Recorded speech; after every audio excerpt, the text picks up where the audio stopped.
Goa CM Dr. Pramod Sawant attends the governing council meeting of NITI Aayog chaired by PM Narendra Modi via video conference on Saturday.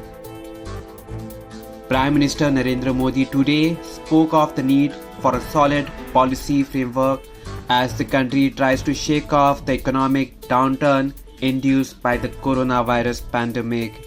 In this context, he also spoke of the need to increase the cohesion between the centre and the states.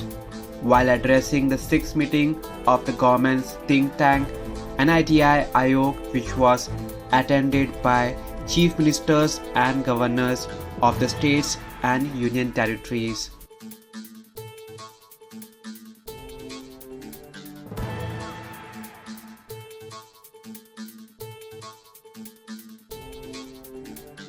Subscribe to Goa First News and Entertainment channel and click on the bell icon and never miss any update.